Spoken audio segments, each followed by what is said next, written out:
हैं घमासान.com। मैं हूं आपके साथ दीक्षा भानुके और आज हम मौजूद है अरबिंदो हॉस्पिटल में। यहाँ पर हमारे साथ फिलहाल मौजूद है डॉक्टर प्रदीप चौधरी। सर के बारे में बता दूं, सर ऑर्थोपेडिक सर्जन है और अरबिंदो हॉस्पिटल में हेड ऑफ डिपार्टमेंट में यहाँ पर सारी चीज़ें ऑर्थो से रिलेटेड जो भी चीज़ें होती हैं वो सारी हैंडल करते हैं। तो हम सर से जानते हैं कि किस तरह से हड्डियों की और जोड़ों में जो बीमारी होती है उससे कैसे बचा जा सकता है, क्या प्रिकॉशन अपना सकते हैं। सर बहुत स्वागत है आपका। सबसे पहले मैं आपसे आपके बारे में जानना चाहूँगी, आप कहाँ से हैं, आपकी फैमिली एंड एजुकेशन, ताकि हमारे दर्शक जान सकें। मैं रतलाम शहर से हूँ। मेरी स्कूलिंग वहाँ पे हुई थी। फिर मैंने कुछ साल होलकर कॉलेज इंदौर से ही पढ़ाई की थी और फिर मैंने अपना MBBS भोपाल में गांधी मेडिकल कॉलेज से किया है।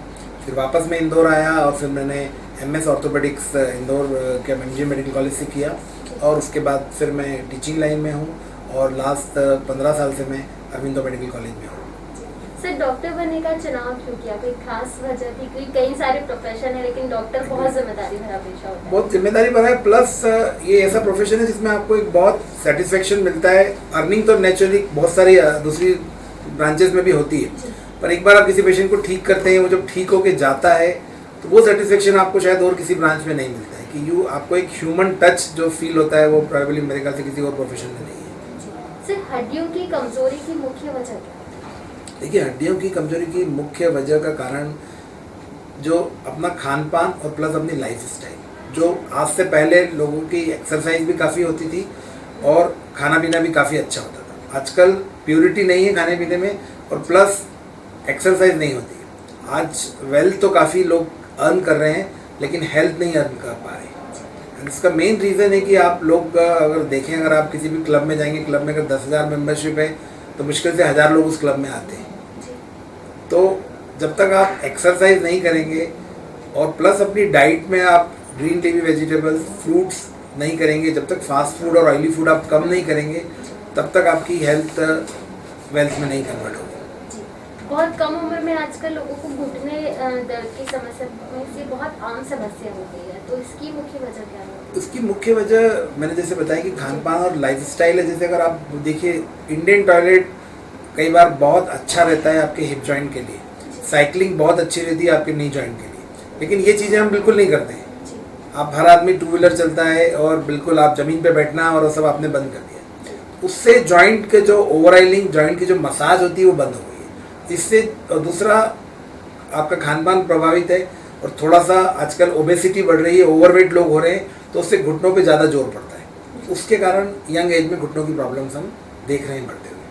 तो हड्डियों में या घुटनों में होने वाली इन समस्याओं से हम कैसे बच सकते हैं और हमारा डाइट क्या होना चाहिए जो इनसे हमें बचा सके? देखिए, सबसे पहले तो ये कि हमें ये सोचना पड़ेगा कि हमें एटलीस्ट आधा से 1 घंटा एक्सरसाइज हमें करना पड़ेगा। उसमें चाहे वॉकिंग करें, साइकिलिंग करें, स्विमिंग करें, ये बहुत ज़रूरी एक्सरसाइजेज हम करें। कई बार लोग सोचते हैं कि एक दिन भर में मैं 10 बार सीढ़ी चढ़ रहा उतर रहा हूँ। सीढ़ी चढ़ना उतरना घुटने के लिए नुकसानदेह है कि वो एक्सरसाइज का तरीका नहीं है। आप सोचें कि भाई हमने बहुत ज़्यादा खा लिया है, सीढ़ियाँ उतरते हैं, सीढ़ियाँ चढ़ना उतरना नहीं है। जहाँ तक कोशिश हो सीढ़ियाँ चढ़ना उतरना अवॉइड करें, बट आपको पैदल चलना चाहिए, साइकिलिंग करना चाहिए, स्विमिंग करना चाहिए। फिर अगर खाने पीने में देखें तो एटलीस्ट 5 to 10 मिनट आपको सन का एक्सपोजर होना चाहिए।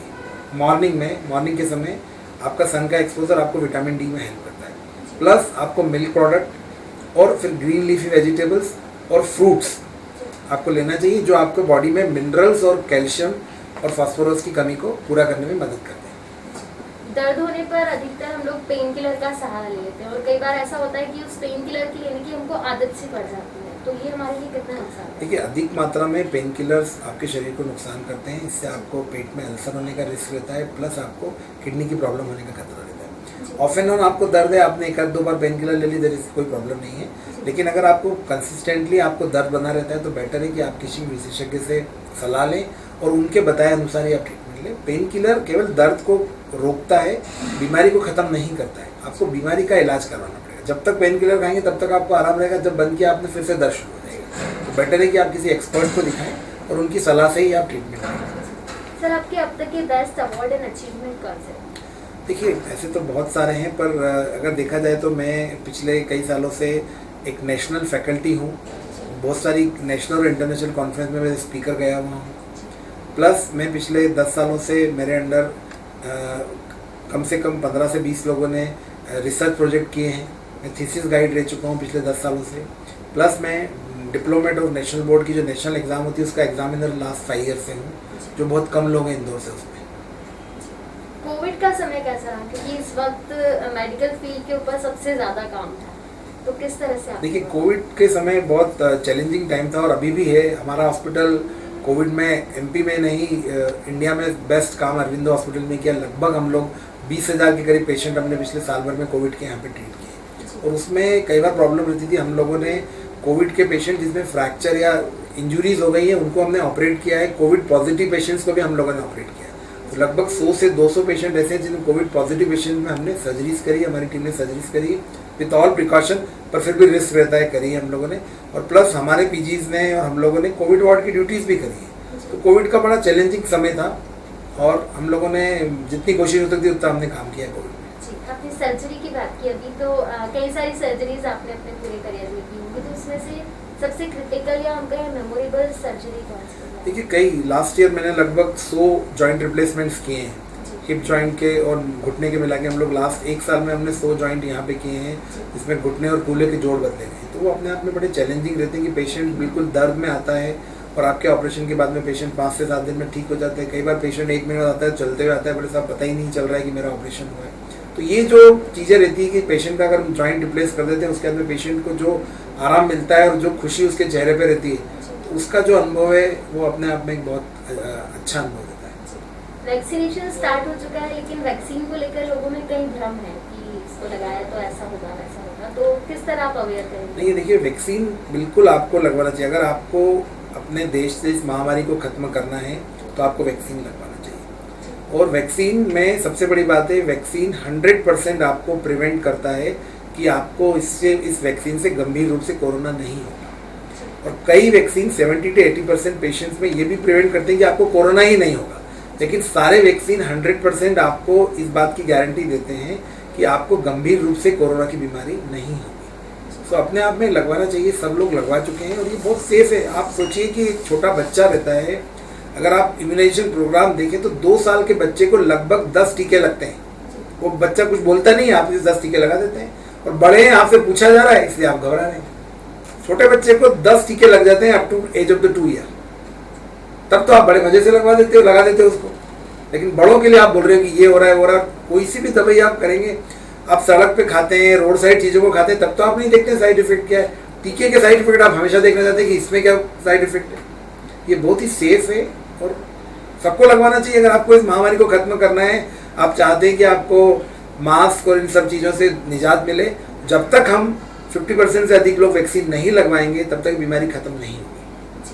एक चीज और देखने में आ रही है कि वैक्सीन आने के बाद जो कोरोना के प्रोटोकॉल्स थे, मास्क, सोशल डिस्टेंस, सैनिटाइजर, ये सब लोग भूल गए हैं या कहीं याद है लेकिन उसका पालन नहीं कर रहे हैं, तो उन्हें क्या करें? नहीं, ये प्रोटोकॉल्स हमको बहुत ज़रूरी है कि जब तक 50 से 70% लोग पूर्ण तरह से वैक्सीन नहीं हो जाएं या हार्ड इम्यून डेवलप नहीं हो, तब तक हमें मास्क, सैनिटाइजर और सोशल डिस्टेंसिंग को करना पड़ेगा। और मुझे लगता है कम से कम 2021 में तो हमें इन चीज़ों को बिल्कुल ध्यान रखना पड़ेगा।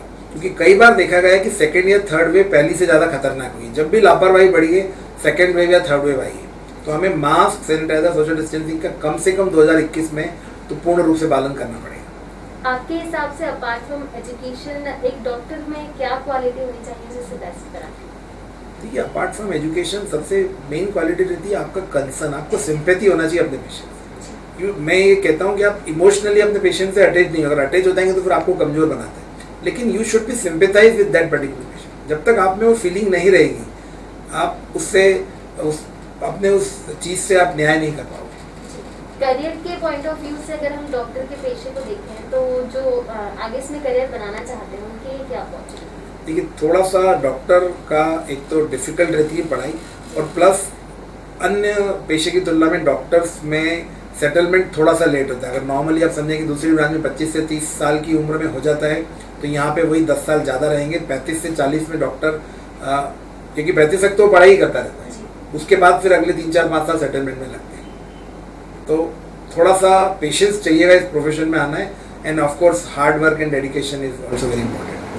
हमारी सोसाइटी को, यूथ को आप क्या मैसेज देना चाहेंगे, किस तरह खुद को प्रिपेयर करें, खासकर यूथ, ताकि आगे सोसाइटी अच्छे से गुजरे?